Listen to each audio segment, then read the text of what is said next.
হচ্ছে যে আমাদের একটা সমবাহু ত্রিভুজ দেওয়া ছিল। সমবাহু ত্রিভুজের হচ্ছে যে আমাদের কেন্দ্রে কি করতে হবে, কেন্দ্র হচ্ছে যে বিভব নির্ণয় করতে হবে। তো আমাদের সমবাহু ত্রিভুজের কন্ডিশন অনুসারে আমাদের প্রতিবাহু শীর্ষে আমাদের হচ্ছে যে 3টা ভিন্ন রকমের চার্জ দেওয়া ছিল এবং সমবাহু দৈর্ঘ্য হচ্ছে যে 0.5 মিটার। তো আমরা এই জিনিসটা বুঝি না যে ত্রিভুজের কেন্দ্র এখানে কোনটা হবে। অ্যাকচুয়ালি হচ্ছে ত্রিভুজের কেন্দ্র বলতে এখানে কি বুঝাইছে।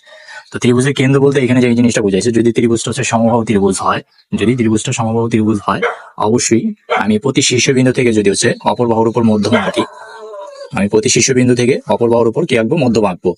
তো মধ্যমা দ্বয়ের যে ছেদবিন্দু বা মধ্যমা দ্বয়ের যে ছেদবিন্দুটা আমরা পাইলাম, এই ছেদবিন্দুটাকে আমরা বলতে পারি হচ্ছে যে ভর কেন্দ্র।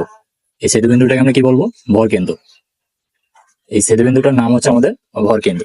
অ্যাকচুয়ালি এখন যদি আমি হচ্ছে যে এই সমবাহু ত্রিভুজ থেকে আমি যদি হচ্ছে যে একটা বৃত্ত অঙ্কন করি, তো এই বৃত্তের কেন্দ্র হবে অ্যাকচুয়ালি হচ্ছে যে সমবাহু ত্রিভুজের ভর কেন্দ্র। তো আমরা একটা জিনিস জানি যে হচ্ছে যে যে কোনো ত্রিভুজের ক্ষেত্রে অ্যাকচুয়ালি ত্রিভুজের ক্ষেত্রে বৃত্তের ক্ষেত্রে কেন্দ্র যেহেতু হচ্ছে ত্রিভুজের হচ্ছে ভর কেন্দ্র, সেহেতু হচ্ছে যে আমরা জানি যে কোন একটা ত্রিভুজের ভর কেন্দ্র হচ্ছে যে অ্যাকচুয়ালি যে আমরা বাহুটা আঁকছি সেই বাহুটা হচ্ছে যে কত রেশিওতে বিভক্ত করে, সেটা হচ্ছে যে আমরা জানি হচ্ছে যে 2:1 রেশিওতে কিন্তু অন্তর্বিভক্ত করে। ভরকেন্দ্র এই বাহুটাকে মধ্যমাকে অ্যাকচুয়ালি হচ্ছে যে 2:1 রেশিওতে কি করবে, আমাদের বিভক্ত করবে। তাহলে অ্যাকচুয়ালি আমাদের যে জিনিসটা লাগবে এখানে, যেহেতু হচ্ছে আমাদের কেন্দ্রে বিভব লাগবে, কেন্দ্রে বিভব নির্ণয় করতে বলছে, তাহলে আমাদের যে জিনিসটা দেখতে হবে, আমরা বিভব যখন নির্ণয় করতাম তাহলে আমাদের দেখতে হইতো যে কোন একটা পয়েন্টে যদি আমাদের বিভব নির্ণয় করতে হয়, তাহলে আমাদের ফার্স্ট জিনিসটা দেখতে হবে এই পয়েন্টে যেহেতু বিভব নির্ণয় করতে হবে, তার আশেপাশে হচ্ছে যে কি পরিমাণ চার্জ আছে, চার্জের পরিমাণটা আমাদের জানা প্রয়োজন। তাহলে আমাদের এই পয়েন্টে যদি বিভব নির্ণয় করতে হয়, এই আমি ধরে নিলাম হচ্ছে যে এখানে চার্জ আছে একটা, এখানে একটা চার্জ আছে, এখানে একটা চার্জ আছে, এখানে একটা চার্জ আছে, এখানে একটা চার্জ আছে।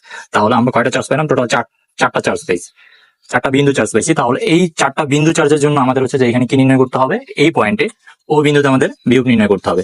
তাহলে আমাদের জিনিসটা মাথায় রাখতে হইতো, যেহেতু বিভব একটা স্কেলার রাশি, যেহেতু ভেক্টর টার্ম না, সেহেতু হচ্ছে যে আমাদের লব্ধির বিষয় এখানে আসবে না। তাহলে হচ্ছে যে আমাদের এই 4টা পয়েন্টের জন্য আমরা কি করবো, আলাদা আলাদা বিভব হিসাব করে অ্যাকচুয়ালি কি করবো, আমরা যোগ করে ফেলবো। যোগ করলে যে ভ্যালুটা পাবো ওইটা হচ্ছে আমাদের কাঙ্ক্ষিত রেজাল্ট।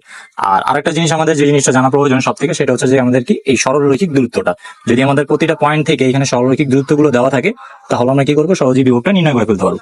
তো আমাদের এই প্রবলেমটা টার্নিং পয়েন্টটা ছিল এটাই, যে অ্যাকচুয়ালি এইখানে হচ্ছে যে এই কেন্দ্রে যেহেতু বিভব নির্ণয় করতে হবে, তাই এই কেন্দ্রে বিভব নির্ণয় করতে হলে আমাদের যে জিনিসটা জানা প্রয়োজন অ্যাকচুয়ালি, সেটা হচ্ছে যে আমাদের প্রতিটা শীর্ষবিন্দু থেকে অ্যাকচুয়ালি এই ভর কেন্দ্রে কি করতে হবে, আমাদের এই ভর কেন্দ্র হচ্ছে যে ডিরেক্ট ডিস্টেন্সটা আমাদের জানা প্রয়োজন। যদি আমরা ডিস্টেন্সটা জানি, তাহলে আমরা কিন্তু সহজে হচ্ছে যে এই পয়েন্টে কি করতে পারবো, ভর কেন্দ্রে একবার ডিরেক্ট হচ্ছে যে আমরা কেন্দ্রে অ্যাকচুয়ালি বিভব নির্ণয় করে ফেলতে পারবো।